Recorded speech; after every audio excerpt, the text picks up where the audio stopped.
Thank you so much for giving time to ET Now. It's a pleasure talking to you as always. To begin with, I wanted to discuss about the macro situation. There's a complete change in sentiment. You've seen that inflation is coming down. A lot is improving on the macro front. We are seeing some amount of growth revival too. So do you think that the promise Achhe Din are finally here, or it's some more time away? No, I think we have to look at the promise as a promise of governance over a full term, right? I think expecting that you're going to come and wave a magic wand and things are going to change is an unrealistic expectation. Having said that, yes, the sentiment has improved a lot. Whether we look at global investors or domestic investors, clearly there is a belief that the right things will happen and the government is focused on pro-growth, pro-development, pro-jobs policy framework, and that should encourage growth and investment. India always had the positive of a large market, but the stress was coming from the fact that people thought it was too difficult to do business. So I think the steps that we've taken towards that will help.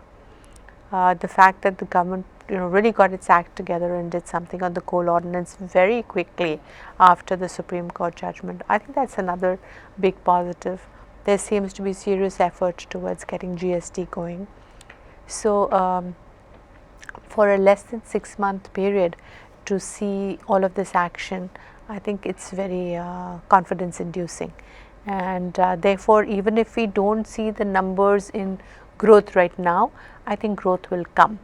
And in addition to the steps that the government has taken, I think we've also been lucky because oil prices have come off enormously, and that of course helps both our twin deficits, the fiscal deficit and the current account deficit. So leaves us as a country in a better position to pursue growth. So I would say Achhe Din look like they are coming. Okay, and you mentioned that the government is doing its bit to revive growth, but which are the key sectors or areas you think need immediate attention so that this momentum doesn't get lost and it continues? So for the last several years we've all been saying that the big issue in India is lack of infrastructure, and that goes across all kinds of infrastructure. Power, we still have short supply of power. Roads, airports have improved, but I'm sure we can do a lot more. Urban infrastructure, health, education. So there's just a lot of stuff to be done around infrastructure, but power and transportation becomes very, very critical, because without that the manufacturing sector cannot grow. So fixing the power problem, I think, is a big priority, and then fixing GST is a priority as well, because it takes away some of the inefficiencies of goods moving across the country. So I think if we got those two fixed, then that's actually a big achievement. And like you mentioned that there are a number of things like fixing the GST as well as the power problem.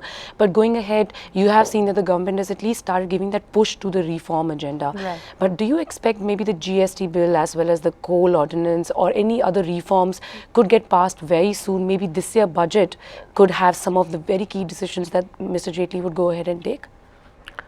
I think we should separate the budget from the reform steps that we would like to see. Now whether they come through in the budget session or some other session doesn't really matter, but these are all steps that are important to facilitate growth in the country, whether it's the power sector reforms or the GST or the ease of doing business steps being taken both by the center and the states. So we are seeing progress on all of that, and I think the budget is going to be watched eagerly by everybody, because this is the first budget where the government has had time to think through some of the objectives that it's going to pursue.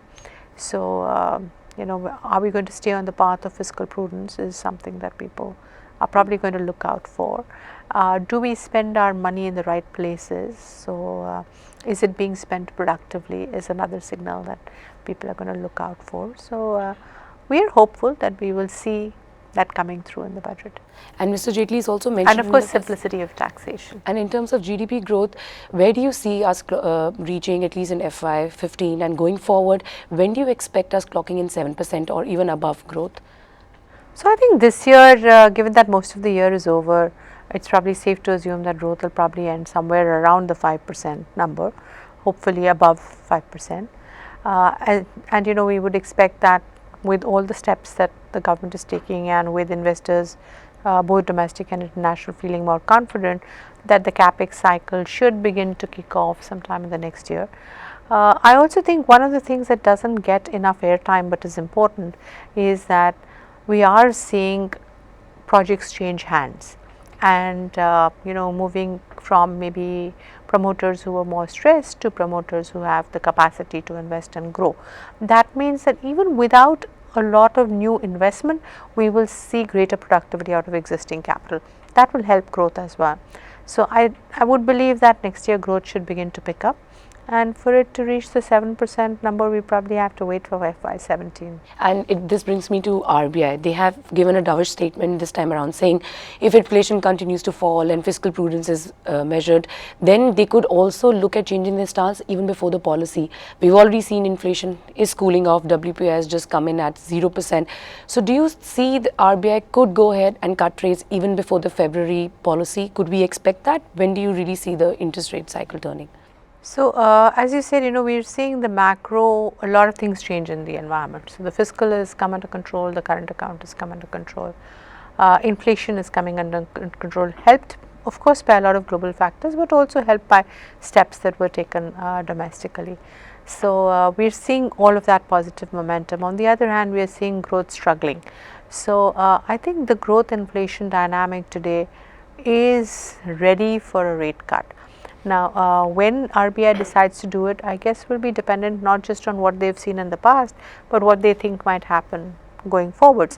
And so, they probably want to see the base effect issues washed through, which because we had galloping inflation last year around this time, the expectation is that January the base effect issues could turn.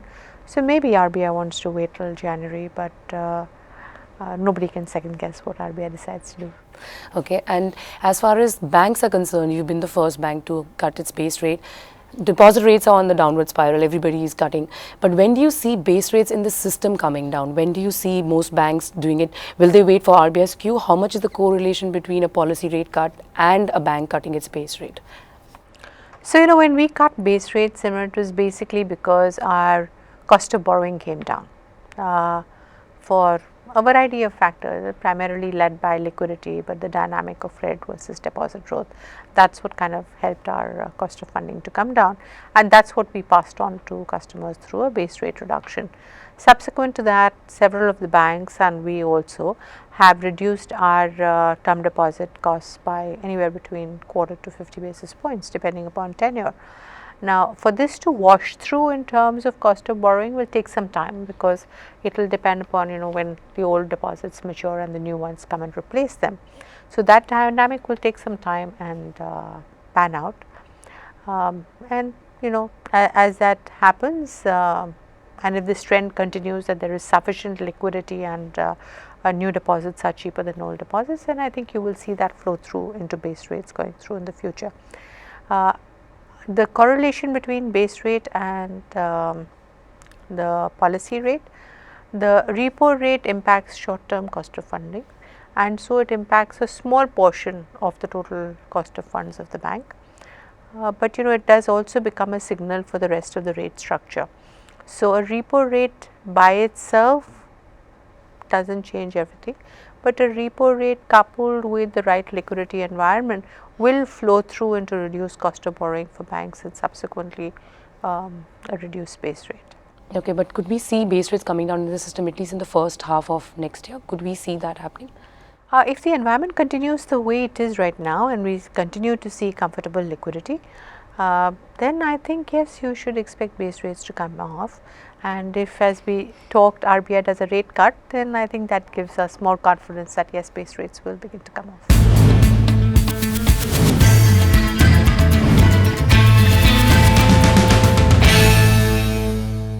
In terms of credit growth, we've seen that this year banks have struggled to meet at least the 15% credit growth target. Most banks have. Yeah. So when do you see the corporate credit demand really picking up? Some of the banks we speak to, they say another 12 months away before they can see corporate demand picking up. So, as far as corporate credit growth is concerned, there are a couple of factors impacting that. One is the fact that the investment cycle has slowed down. So, therefore, the need for capex requirements has come off.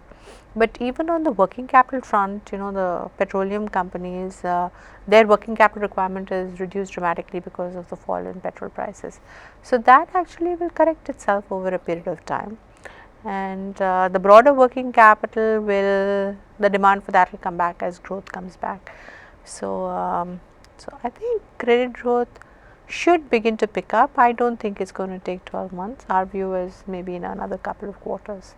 And how much are you expecting Axis Bank per se credit growth? See, Axis Bank is still just about less than 4% of the banking system. So, we do have the ability to grow faster than the system, and we would expect that we will continue to do that. Our growth on credit is going to be constrained more by what happens to growth on the funding side. So in terms of asset quality, that's one issue that's been troubling the banking sector.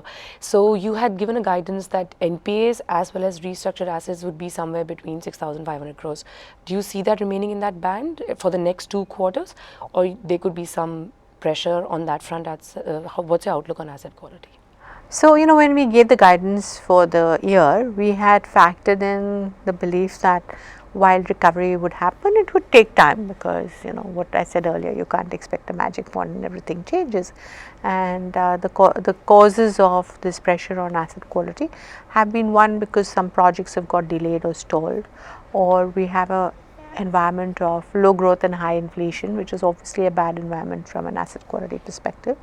And we've also had a situation of payments getting stuck for various projects in different places, including for some of the projects which might have been executed for governments. So, those 3 factors have actually caused asset quality stress to pick up, and we are beginning to see improvements in all 3, but it will take its time to flow through. And therefore, we had given the guidance that we believe that addition to gross NPA plus new restructured assets could be up to 6,500 crores for the year as a whole.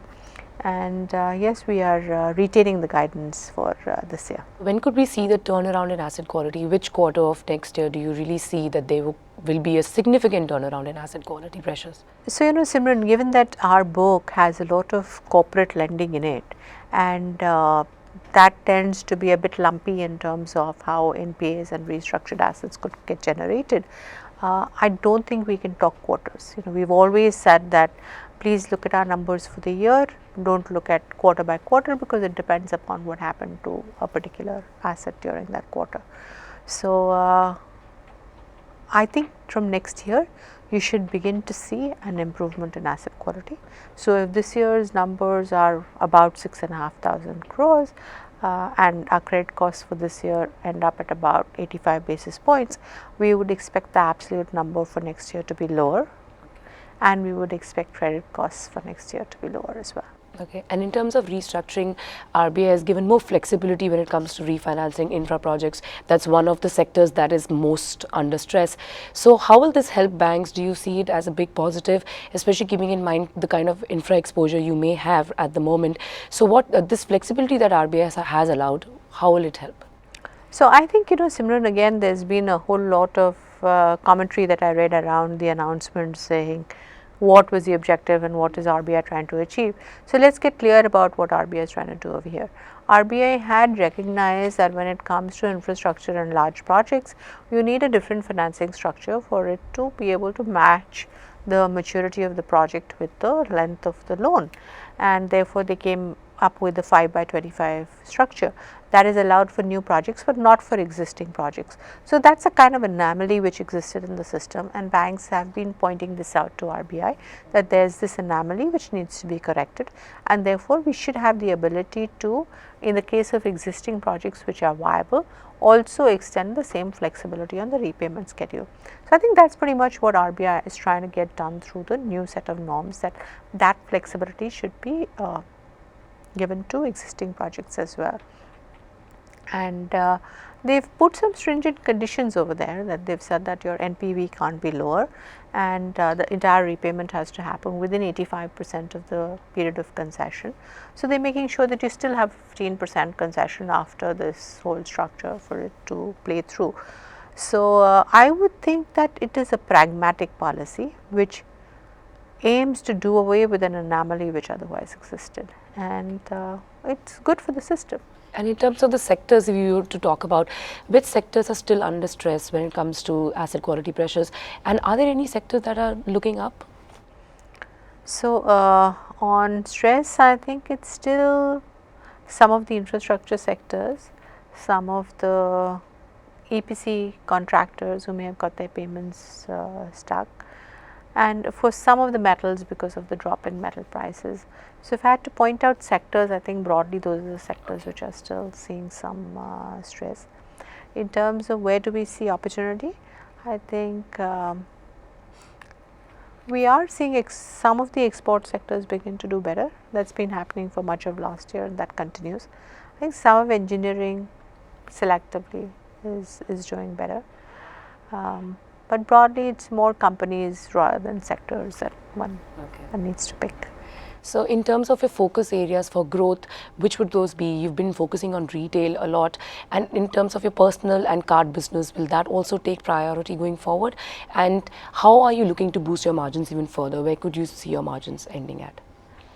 So, strategically over the last 5 years, we have aimed to rebalance our book on the asset side. One, with a view to diversify the lending book, and two, to be able to offer a full suite of products to our retail customers, and that is why you have seen our retail lending grow much faster than corporate lending in the last 5 years. But I think today we have reached a higher level of maturity as far as that business is concerned. The book is a lot more balanced. Today retail lending is 40% of our book, so it's a fairly balanced book. We also have pretty much most of the products being offered to our retail customers, not all in all geographies, but most of the products are out there. So, I think from here we would expect to see more balanced growth of the portfolio, though of course depending upon where opportunities arise, one segment could grow a bit faster than the other. Broadly, I would think more balanced growth from here.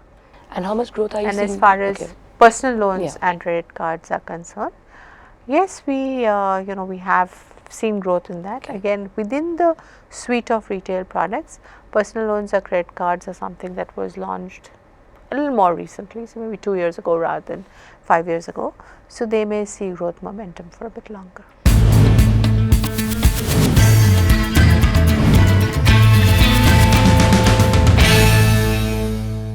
And in terms of your fundraising, we've seen on the debt side, you've raised over 5,000 crore infra bonds. You've also done about 500 million US dollar bonds.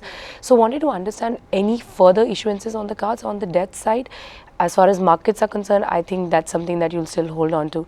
So, and where do you expect to deploy all the funds that you've raised right now, especially on the US bonds? And going forward, any more fund issuances? So, we haven't done a bond raising for more than a year. And so, $500 million for a bank our size is not a huge fundraising in dollar terms, and it will get used to service our existing clients for their dollar needs. So, that's pretty much part of ongoing business. Yes, I think we were good with the timing and therefore the pricing of that bond issuance, because it's probably been one of the finest priced bonds in a very long time. So, we are happy with the way that bond raise went. We got a lot of interest from investors globally on the bond. As far as the infrastructure bond is concerned, it's I think the largest issuance under the new regime which RBI has put in on infrastructure bonds. And since we do have a fairly significant infrastructure book, we had the ability to leverage that book to do an infrastructure bond, and we raised about 5,700 crores from a variety of investors. So, what we are happy about there is that the pricing was decent. It's a 10-year bond at 8.85, but we've got investors from multiple categories. So, insurance companies, mutual funds, foreign investors, retail investors, provident funds. So, So I think it's been a good issuance. But any further issuances on the cards? Um, Nothing more this financial year, but of course we will plan fundraising for next year. In terms of consolidation, that's become the most interesting topic in the banking sector. Kotak has taken the plunge and gone and acquired ING Vysya, and they are just little smaller than your bank now. So just wanted to understand about consolidation in the private sector. What are your views on that? And also, would you be looking at inorganic expansion going ahead? So I think the Kotak ING transaction is a very interesting transaction. It's a great transaction for Kotak. I think makes a lot of sense. But for us, does it make sense? Not really, because we have 2,500 branches. We are in terms of balance sheet size, we are close to 400,000 crores. So in terms of size of both branches, deposit base and lending, we are quite happy with the scale and size we have, and we believe that we can achieve a lot of our growth ambitions organically. Having said that, if there was an acquisition opportunity which made sense for us from a shareholder value creation point of view, we would definitely look at it. Or if there was a big strategic gap that needed to be filled, then we have in the past done the Enam acquisition and integrated it well. And even though it took time for the benefits to flow through, I think it looks like a good acquisition in the context of the capital markets and the investment cycle returning. So we are not hesitant to do an acquisition, but it needs to make sense for us either from a strategic benefit perspective or from a shareholder valuation creation perspective. So as you mentioned, you're still open to the ideas. So there are reports that Axis Bank wants to expand South India base. So they are in talks maybe with Karur Vysya or the likes of South Indian Bank. So just wanted to ask you, is there anything going on that front? Are you looking to expand South using the inorganic route? If it's a rumor, if you could put it to rest. So on this particular one, I am not aware of any conversation happening on acquisition at this point of time in Axis Bank. We would look at opportunity, as I said, if it was value accretive to shareholders, but we are actually able to meet much of our growth aspiration organically. So for us, an acquisition may not have the same meaning that it would have for a smaller bank who is looking to aggregate a branch network. Okay. In terms of ADR listing, a lot of your peers have done it and they've had a good experience. Wanted to understand from you, will you be interested in going for an ADR listing? Do you think now is the time, or maybe the next 1 or 2 years is something that you could look at an ADR listing for Axis Bank? So it's something that we have looked at and evaluated a couple of times, and fundamentally it's a question of, does an ADR listing give us access to a newer, deeper class of investors? If so, I think we would look at it. We have to weigh that against the additional regulatory and reporting burden of being listed in another market. So we will keep evaluating the pros and cons of doing that and see what's the best path. But is there a time frame, maybe next 2 years? Or? There is no time frame. I think we would, as I said, evaluate what is the best way to access the US markets, and even today we have a lot of US investors who are invested in the stock. So we really have to see whether we get an additional benefit out of a ADR listing. And lastly, before we finish the interview, I just wanted to understand passage of the insurance bill. How will it really boost the insurance sector? Will it change the game for the insurance sector? And you are mostly following the bank insurance model in insurance right now. But going ahead, would you like to have your own insurance arm, maybe even look at a foreign partner once this insurance bill passage happens? Simran, I think we are very happy to look at all the opportunities that India provides in terms of growth to the banking sector, and I think there are enough opportunities for us to pursue in banking itself. So we are really not looking at this point of time diversifying into insurance. So we have a good banking business, and investment banking business, and asset management business. We are happy to grow those. So that's as far as Axis is concerned. I think we would continue with the distribution model and see how best to serve the interest of our customers and our shareholders through the model that we pursue. As far as the sector is concerned, yes, I think it's a good thing that the insurance bill comes through, because it's been something that's been pending for such a long time that it's a great signal to give to the markets to get it over and done with. For the insurance sector per se, it will create a situation of more capital for some of the companies which may have been needing that capital, and that coupled with other measures that the government could take to stimulate long term savings, not just in the insurance but the pensions, the bond, the mutual fund sector as well in terms of growing long term savings.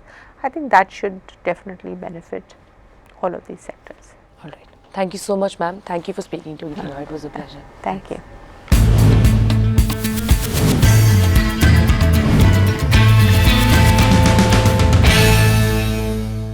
Find us on Facebook at facebook.com/etnow and don't forget to click the like button. You can also follow us on Twitter at etnowlive. To stay updated with all our programming, hit the subscribe button on our YouTube channel by logging on to youtube.com/user/etnow.